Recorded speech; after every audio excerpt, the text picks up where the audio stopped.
78వ స్వాతంత్ర దినోత్సవం ఎంతోమంది సమరయోధుల పోరాటం, ఆ పోరాటాల్లో సమిధులైన వారి చలవే ఈరోజు మనం ఎంజాయ్ చేస్తున్న ఫ్రీడమ్. 200 ఏళ్ల బ్రిటిష్ పాలన తర్వాత మన దేశం స్వేచ్ఛావాయువులను పీల్చుకోవడం మొదలుపెట్టి ఇప్పటికీ 78 ఏళ్ళు అయింది. కానీ ఈ 78 ఏళ్లలో దేశం ఎదగాల్సినంత ఎదిగిందా? అనుకున్నంత స్వేచ్ఛ ప్రజలకు ఉందా? ఇప్పుడు 78 ఏళ్లలో ఏం మారింది? ఇంకా మారాల్సింది ఏంటి? స్వాతంత్ర భారతదేశం 28 రాష్ట్రాలు, 8 కేంద్రపాలిత ప్రాంతాలు, 1618 భాషలు, 6 ప్రధాన మతాలు, 6000కు పైగా కులాలు, ఉపకులాలు. ఇది మన భారతదేశం. ఇంతమంది కలిసికట్టుగా ఉండడం, ఇన్ని భిన్న సంస్కృతులు కలిసి ముందుకు సాగడం మామూలు విషయం కాదు. Thanks to our constitution. మరి ఈ 78 ఏళ్లలో మనం సాధించింది ఏంటి అనే క్వశ్చన్స్కి ఆన్సర్ ఈజీగా చెప్పవచ్చు.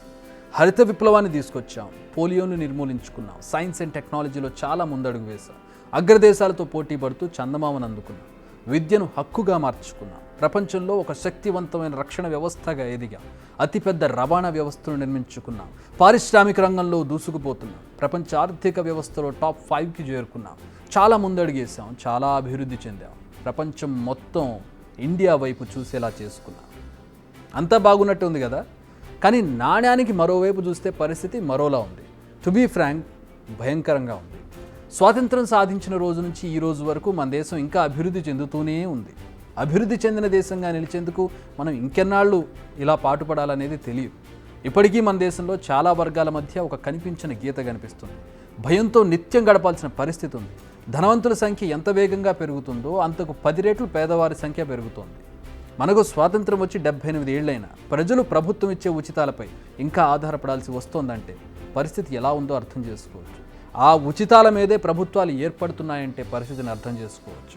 పిల్లలకు మంచి చదువులు చదివించాలంటే అప్పులు చేయాల్సిన పరిస్థితి, మంచి వైద్యం చేయించాలంటే ఆస్తులు తెగనమ్ముకోవాల్సిన పరిస్థితి, మంచి ఆహారం అందాలంటే పర్సును గుల్ల చేసుకోవాల్సిందే. దానికి ఒక ఆర్గానిక్ అని పేరు పెట్టి 50 రూపాయలు ఉన్నది 100 రూపాయలకు అమ్ముతారు. కంటికి కనిపించని ఆంక్షలు, స్వేచ్ఛగా మాట్లాడితే ఎలాంటి పరిస్థితులు ఎదుర్కోవాల్సి వస్తుందో అన్న భయం. ఇంకా ఇలాంటివి ఉన్నాయా అనుకోకండి. మీ మనసును ఈ ప్రశ్న అడిగి చూడండి, అది చెప్పే సమాధానం వినండి. ఇక అభివృద్ధి విషయానికి వద్దాం.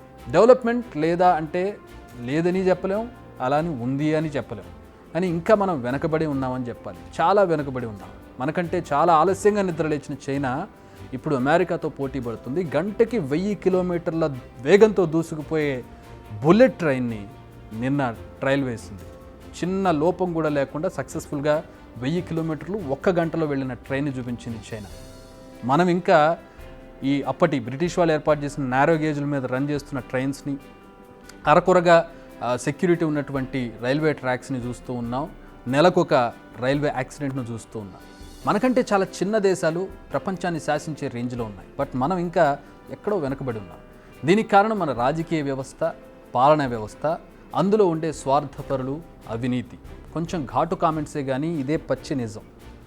దోపిడీ, లంచం, ఈ రెండు ఇప్పుడు మన వ్యవస్థను పట్టి పీడిస్తున్నాయి. పనికి తగ్గట్టుగా లంచం ఇవ్వకపోతే ఆ పని సరిగ్గా జరగదు. కాంట్రాక్ట్ దక్కాలంటే లంచం ఇవ్వాలి. అలా దక్కించుకున్న కాంట్రాక్ట్లో మిగిల్చుకోవడానికి దోపిడీ. ఎందుకంటే అక్కడ ఇచ్చాడు కాబట్టి ఇక్కడ దోపిడీ చేయాలి. ఆ దోపిడీ చేయాలంటే నాసి రకం సరుకు వాడాలి. విద్యా వ్యవస్థలో దోపిడీ, వైద్య వ్యవస్థలో దోపిడీ, ఎలా ఎక్కడికి వెళ్ళినా సామాన్యుని పట్టి పీడించడానికి సిద్ధంగా ఉంటాయి దోపిడీ. ముందు ఈ దోపిడీని నిరోధించాలి. స్వాతంత్రం రావాలి, మెరుగైన వ్యవస్థలు అందుబాటులోకి రావాలి. ధనవంతుడికైనా పేదవాడికైనా ఒకే రకమైన న్యాయం జరగాలి. పేదరికం పెరుగుతుంది, నిరుద్యోగం పెరుగుతుంది, మతహింస పెరుగుతుంది, ఆంక్షలు పెరుగుతున్నాయి, తప్పుడు వాగ్దానాలు పెరుగుతున్నాయి, సరిహద్దు వివాదాలు పెరుగుతున్నాయి, దేశంలో అనిశ్చితి పెరుగుతోంది. కావాలంటే ఈశాన్య రాష్ట్రాల్లో పరిస్థితిని చూడండి, కశ్మీర్లో పరిస్థితిని చూడండి, అక్కడ పరిస్థితి ఏంటో మనకు అర్థమవుతుంది. అవినీతి పెరుగుతుంది, అభివృద్ధి అనుకున్నంత వేగంగా జరగడం లేదు. మనకున్న సత్తాకు, మన దేశ జనాభాకు అనుగుణంగా అభివృద్ధి జరగడం లేదు. మనది చాలా పెద్ద దేశం. అదే ఈ స్లో గ్రోత్కు కారణమని సాకులు చెప్పుకోవడం ఇక మానుకోవాలి. ఇప్పటికైనా పాలకులు రాజకీయాలు మాని పాలనపై మరింత ఫోకస్ చేయాలి. అవినీతిని రూపుమాపాలి. సొంత ఎజెండాలను అప్లై చేయకుండా ప్రజలకు ఏది మంచిది, దేశానికి ఏది కావాలనే దాన్ని అమలు చేయాలి. అప్పుడే దేశం మరింత ముందుకు పోతుంది. Where the mind is without fear and the head is held high, where knowledge is free అంటూ ఆనాడు రవీంద్రనాథ్ ఠాగూర్ రాసిన పదాలను ఇప్పటికీ గుర్తు చేసుకోవాల్సి వస్తుంది. అధికారానికి మాత్రమే అందే సలాంలు, ప్రాణాలు పణంగా పెట్టి కులం, మతం, ప్రాంతం కోసం కల్లోలాలు సృష్టించే మనుషులు, భజన బృందంలా మారిన మీడియా, పైకి కనపడే గాంభీర్యాలు, వ్యభిచారంలా మారిన సగటు రాజకీయాలు, నేల రారుతున్న సగటు జీవితాలు ఇవన్నీ మారాలి. అప్పుడే దేశానికి నిజమైన స్వాతంత్రం. చాలా మారాం, ఇంకా మారాలని ఆశిస్తూ దేశ ప్రజలందరికీ 78వ స్వాతంత్ర దినోత్సవ శుభాకాంక్షలు.